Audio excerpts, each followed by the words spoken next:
La team, bienvenue à tous dans ce débrief de PSG Nantes. Le PSG s'impose 3-1. Et avant de commencer ce débrief, deux choses. Deux petites apartés.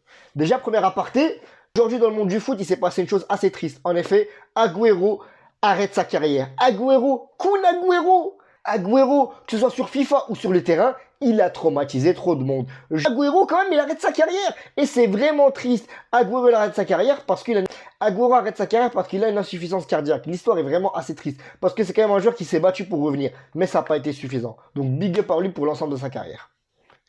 Et la deuxième aparté, qui sera un peu plus joyeuse, c'est big up aux supporters parisiens. En effet, aujourd'hui, ici, leurs 30 ans. Et franchement, à coup de tifo ou à coup de fumigène, ils ont géré ça. L'ambiance était folle.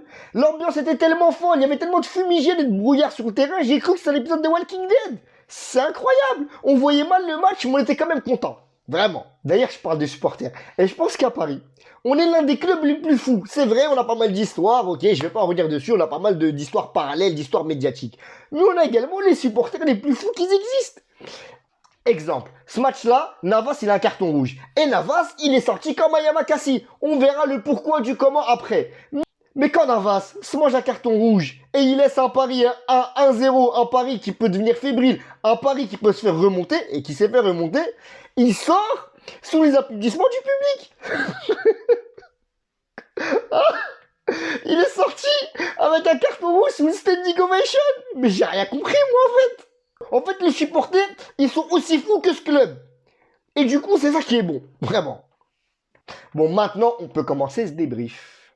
Et déjà, si on commence à parler du match, eh ben, ce match-là, de la part de Pochettino, c'est un match pour Paris qui n'a pas été simple, mais c'est un match où il y a eu un fond de jeu.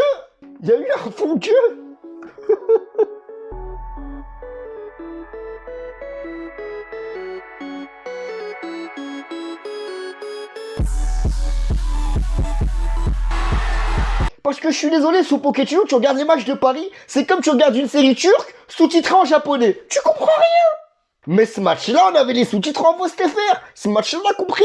Ce match-là, il était géré tactiquement. Ce match-là était agréable à voir. On avait un Paris Saint-Germain qui a joué en possession. Un Paris Saint-Germain, on n'a pas l'habitude. Vous avez vu les combinaisons au milieu de terrain. Vous avez vu les combinaisons entre Neymar, Mbappé, Messi. Mais ça marchait.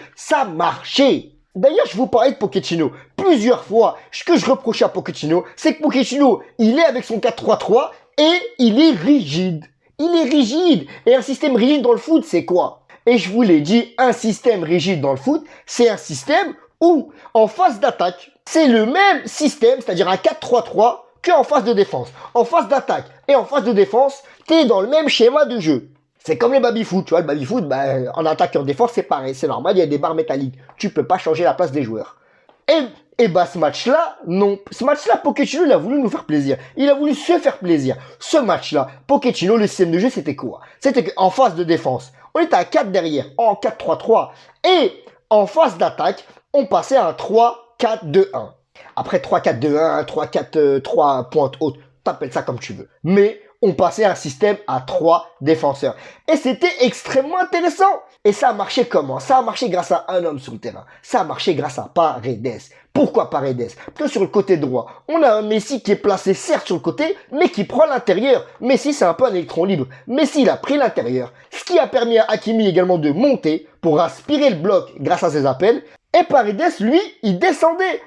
Il descendait pour former une défense à 3 avec Diallo et Kerrer. Et ça marchait parce qu'ils étaient à 3 derrière et Paris se projetait.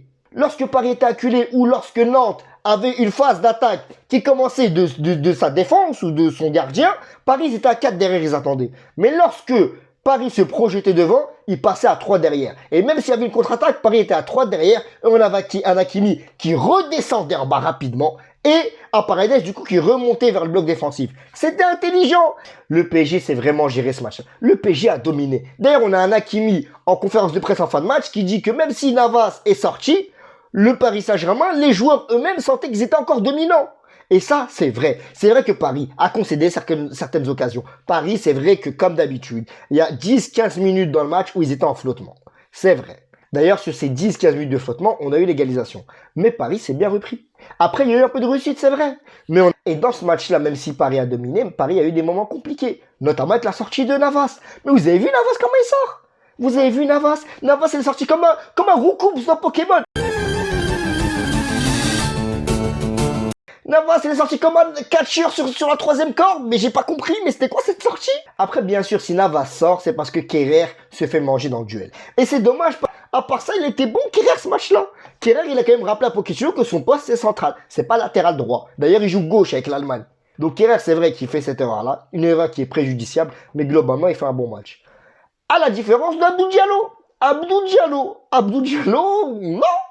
Abdou Diallo sur le but, il fait même pas semblant. Et là, je suis en train d'enchaîner sur les flops sans m'en rendre compte. Et moi, Abdou Diallo, c'est un joueur que j'aime bien parce qu'il est imprévisible. Abdou Diallo, il est imprévisible parce qu'il tente des trucs. Tu vois, d'ailleurs, je l'appelle affectueusement Uzumaki Diallo parce que sur des matchs, il peut faire des trucs de fou, on s'en rend pas compte. Comme par exemple, à Bruges, il était contre 2-3 joueurs. Au lieu de revenir pas derrière, il tente une roulette. On se dit, mais quoi? Mais Abdou Diallo, mine de rien, je lui reproche pas de tenter. Même si parfois, c'est pas ouf. Mais là, il a été laxiste. Il a même pas fait exprès, Abdou Diallo. Abdou Diallo, il a pas fait exprès. Et moi, je lui en veux. Sur son but, il a même pas sauté. Mais saute, fais l'effort. Gêne le mec. Abdou Diallo, il a rien fait. On dirait les primaires qui te font perdre pendant les balles aux prisonniers. Non. Et donc, du coup, vu que je suis parti dans les flops, on va passer au top. Et les tops de ce match, pour moi, il y en a 3. Déjà, il y a Paredes, pour les raisons que j'ai évoquées, parce que Paredes, il s'est géré d'un point de vue QI football, il s'est géré. D'un point de vue QI football, il s'est géré, il a coulissé quand il le fallait. Il a permis à Hakimi d'être libéré de ses tâches, il a également permis à Messi de prendre l'intérieur et de profiter des appels de Hakimi. Top match de Paredes.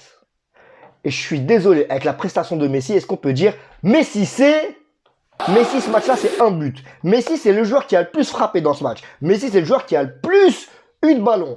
Messi, c'est le joueur qui a fait le plus de passes clés. Pour rappel, les passes clés, c'est des passes décisives qui s'affranchissent si l'attaquant il marque ou pas. Je mets une passe, le mec il est en situation de frappe, il frappe. Ok. Messi il en a mis le plus. Messi il a gagné 7 duels sur 13. Et Messi il fait un bon match. Messi, on oublie les stats. Les stats, c'est vrai qu'ils sont positifs. Mais si on oublie les stats, Messi, à chaque fois qu'il a le ballon, on se dit, il se passe un truc. Messi, quand il fait 50, 60 mètres, il gagne un coup franc. La plupart des joueurs, ils sont cramés, mais on se dit, Messi, peut-être il peut le mettre. Messi, c'est un joueur qui crée la peur. Messi, je suis désolé, Messi, dans un manga, c'est Luffy qui utilise le Haki des rois. Il est dangereux. Et quand je vous dis Messi, c'est un joueur à craindre, Messi, ce match-là, il provoque un CSC. Oui, d'accord, il y a de la réussite pour Paris, je suis d'accord. Mais Messi, sur sa passe qui est destinée à Bernat, si Bernat la réceptionne, il peut avoir but, il y a un face-à-face. Le défenseur est obligé de tacler. Et il tacle mal, CSC. Messi également, il marque. Mais Messi, mais quel but il met? C'est un but messifique. C'est un top but.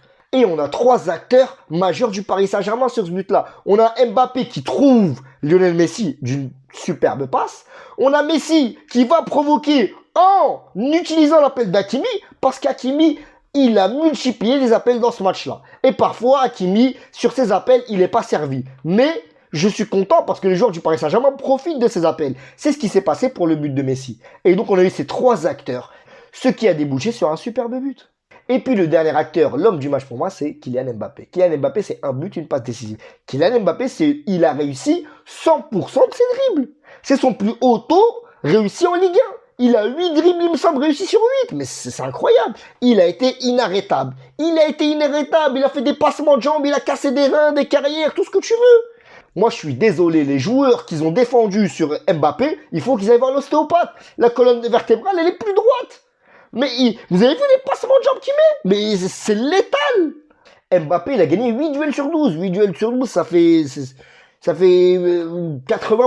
un truc comme ça.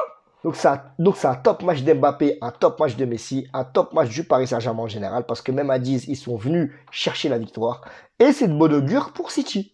On a également Neymar qui est sorti un peu frustré, qui est la victime collatérale. Mais d'un côté, c'est bien. Comme ça, contre City, il a bien la haine. Et en moins, il n'a pas eu de pépin physique, il n'a pas eu de blessure. Donc, c'est bien. Voilà.